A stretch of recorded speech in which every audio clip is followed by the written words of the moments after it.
Morning, my name is Bruce Hunt, and I'm here at Abundant Grace Assembly of God, and we're doing our first Sunday school line this morning. So, Pastor Bonnie, would you want to pray for us this morning and get us started? Sure. Heavenly Father, thank you so much for this opportunity to come and learn from your word, and I pray for all those who are also watching via video. We ask, Lord, that your anointing would be on each and every one of us, and that we would learn how to apply this word to our hearts and to our everyday lives. And we thank you so much for giving us this opportunity to grow in you. In Jesus' name, amen. Amen. Lesson 4, Daniel chapter 7 today. Prophecy about the 4 empires. Daniel is one of the most interesting Old Testament books in the study, in part because of its dramatic dreams and visions. In chapter 7, we see a prophetic vision of human history extending from Daniel's time until Christ's future reign on earth for 1,000 years. As such, this lesson will prompt us to dig deep into end-time prophecy. As we study, however, we also find valuable encouragement and hope to sustain us today. Daniel 7 reminds us that no matter the chaos and turmoil of this world, as Christians we know that Christ does hold our future. The historical literary background, while almost all of the Old Testament was written in Hebrew, Daniel chapters 2 through chapter 7 was written in Aramaic. The language of the Mesopotamian region during the exile, and therefore the language of government and commerce for Daniel. Scholars note that this use of language helps us link Daniel's vision in chapter 7 to King Nebuchadnezzar. The change in language may have been due to the subject matter of the passage. Key verse, Daniel chapter 7, verse 14, he was given authority, glory, and sovereign power over all nations and peoples of every language worshiped him. His dominion is an everlasting dominion that will not pass away, and his kingdom is one that will never be destroyed. Amen.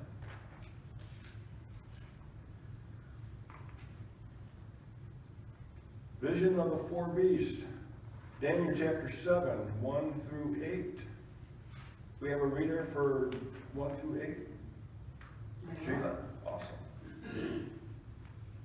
In the first year of Belshazzar, king of Babylon, Daniel saw a dream and visions of his head as he lay in his bed. Then he wrote down the dream and told the sum of the matter. Daniel declared, I saw in my vision by night, and behold, the 4 winds of heaven were stirring up the great sea.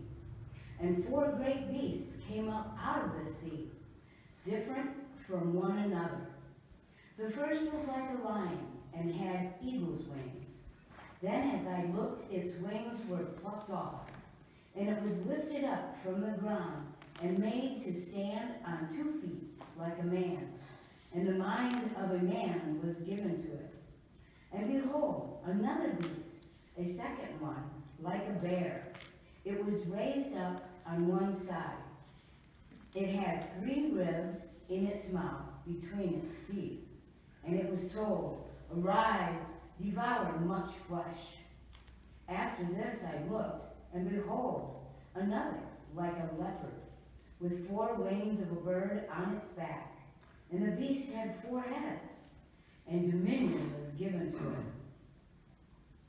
After this I saw in the midst visions, in the night visions, and behold, a 4th beast, terrifying and dreadful, and exceedingly strong. It had great iron teeth. It devoured and broke in pieces and stamped what was left with its feet. It was different from all the beasts that were before it, and it had 10 horns.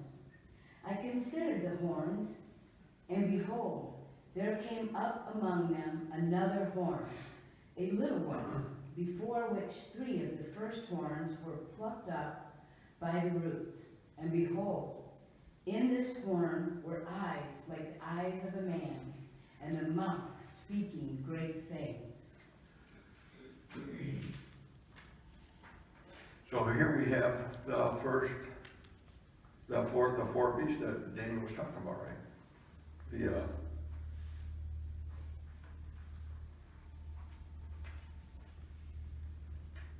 Hold on here. Verse 2 begins a description of four winds. The four winds represent spiritual forces at work in heavenly places, affecting godless nations and human events. So these four spiritual forces are roaming the earth today, aren't they? That's what it sounds like, right?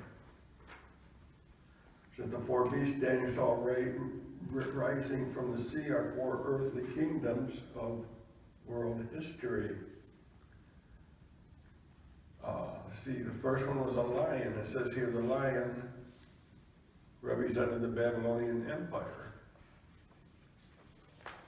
This is what scholars are saying, so I'm just reading what they're saying. The second beast resembling a bear represents the Medo-Persian Empire. The third beast, which resembles a leopard, represents the Grecian Empire.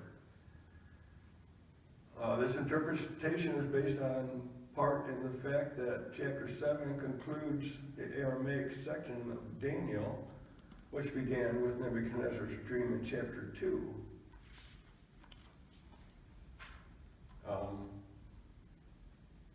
See, the chaotic, ominous scene described in chapter 7, 1 through 6 might cause some to think of our tumultuous world today.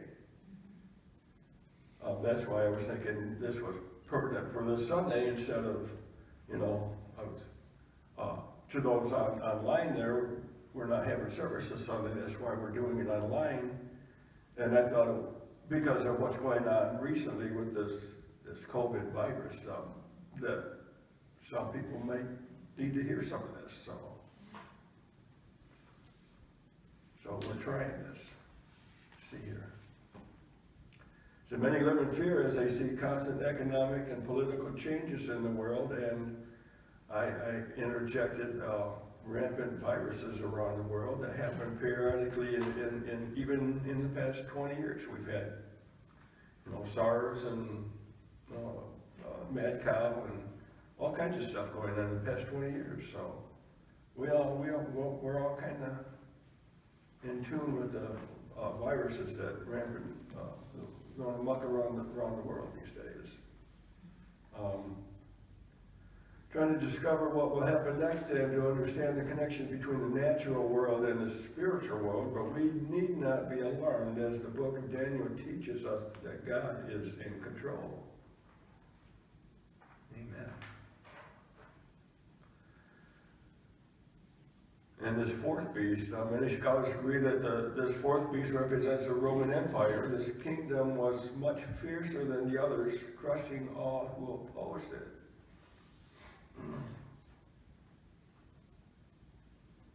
And this little horn, what's this little horn? Somebody have any idea about this little horn? Well, it's in reference to the Antichrist. Antichrist? Yeah. It's believed to be in reference to the Antichrist, the evil figure who will arise in the future. Yeah, that's what is written here. The Antichrist will arise in the future during the Great Tribulation will be Satan's final attempt to rule humanity before Christ's millennial reign. I think the main thing we need to remember when we're reading all of these things is even if we don't fully understand all the different aspects of a particular prophecy, the important things that we can glean from these prophecies is that God knows. God knows the beginning to the end. He knows everything that's going to be happening, and we can trust him. We can trust that he's got it all in his hands. And so he knows who the Antichrist is, even though we don't. He knows who all these empires represented, even if we're just kind of saying, well, we're pretty sure that this particular beast represents the Roman Empire. Because we're not, God knows. Yeah. God knows what they all represent, and we can trust that he's got it all in his hands. Yeah. But he showed it to Daniel for a reason, and And the reason was to help people see that God does know, and he's got it all from beginning to end laid out. And so we don't have to be sitting around biting our nails and fretting all the time. Amen.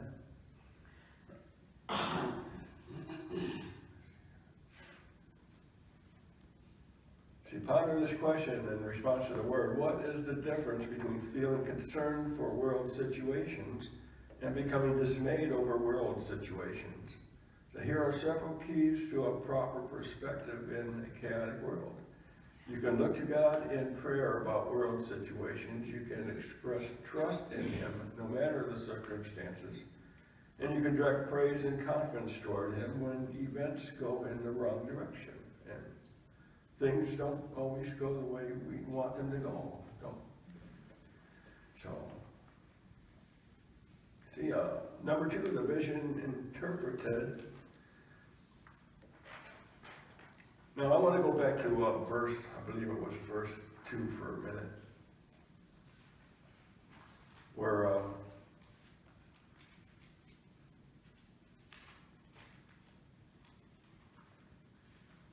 In chapter 7?